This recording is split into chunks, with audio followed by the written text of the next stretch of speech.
خطوات دهان الخشب لون رمادي دهان ناري. الباب ده نموذج لخطوات العمل من البداية للنهاية. من خلال الفيديو هنتعرف على الدهانات المستخدمة في دهان الأبواب باللون الرمادي. بالنسبة للدهان الناري المسمى العلمي له نيتروسيلولوز. بالنسبة للدهان الناري النيتروسيلولوز في منه العادي وفي منه الأكريليك اللي هو دهان الفرن المستخدم في دهان السيارات. بالنسبة للباب هيكون التأسيس عادي والتشطيب بوهية فرن. تعالوا نشوف الفيديو مع بعض ان شاء الله يكون فيه افادة. ما تنساش تدعم الفيديو ده بلايك واشترك معنا في القناة لو اول مرة بتشوفنا، اكون شاكر ليك، واعمل له شير علشان غيرك يستفاد.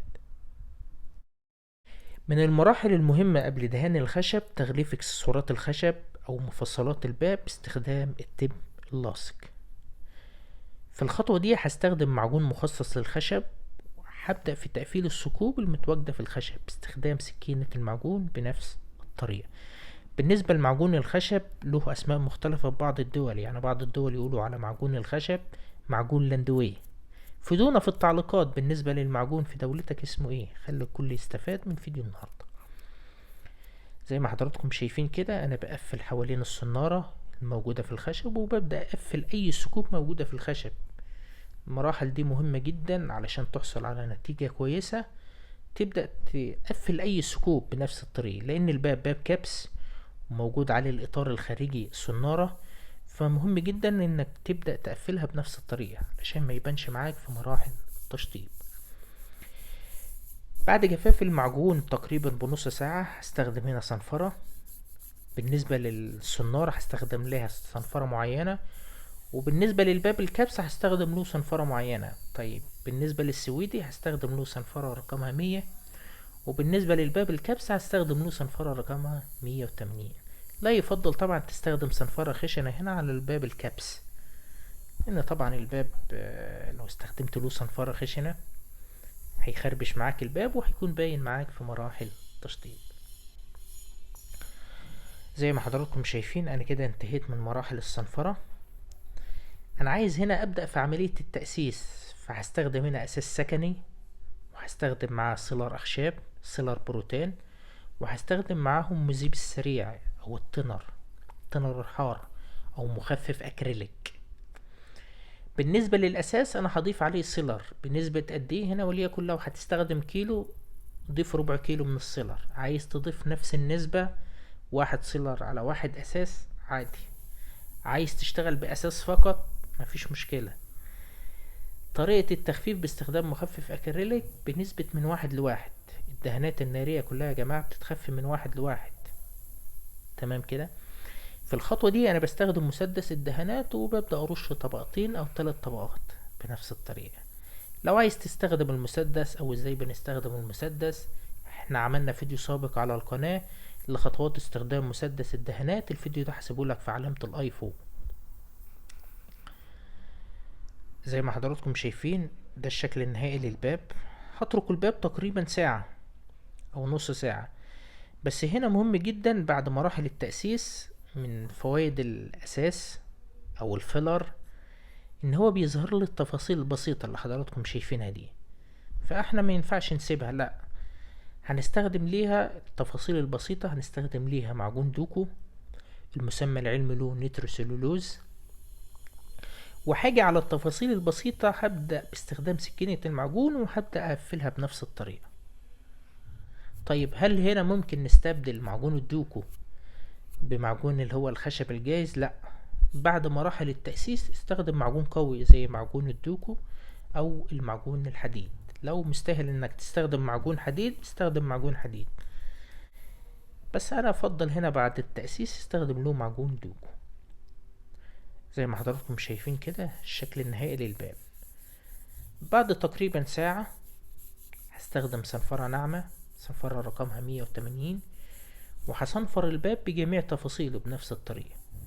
يعني انا كل ما بضغط على الاساس بيبدأ يوبر معايا او بيبدأ يطلع غبرة.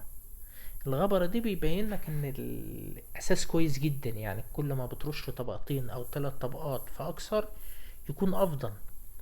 مهم جدا في مراحل التأسيس انك تأسس بكثافة، يعني تأسس تأسيس حلو، لان التأسيس لو أسست كويس هتاخد نتائج كويسة جدا في مراحل التشطيب. تمام كده. طيب انا عايز هنا اعزل المعجون علشان ابدأ مراحل التشطيب. انا في الخطوة دي استخدمت سيلر فقط، نفس السيلر مستخدم سابقا انا استخدمته فقط بدون اساس.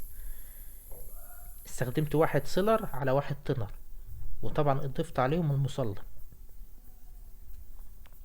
وببدأ ارش طبقتين زي ما حضراتكم شايفين كده. انا خليت الباب على الواقف عشان اقدر ارش من الطرفين. بعد الانتهاء من السيلر مبين معانا هنا ان المعجون لسه واضح. هل كده ممكن المعجون ما يسترش في التشطيب؟ لا، احنا هنستخدم بوهية فرن، فالكلام ده كله هيختفي معانا. تعالوا نشوف مع بعض ازاي.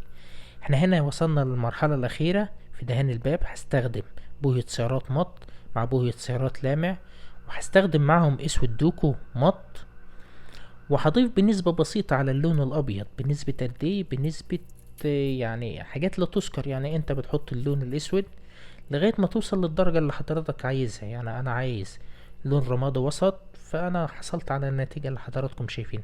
كل ما بنضيف من اللون الأسود هيطلع معانا درجة اللون الرصاصي.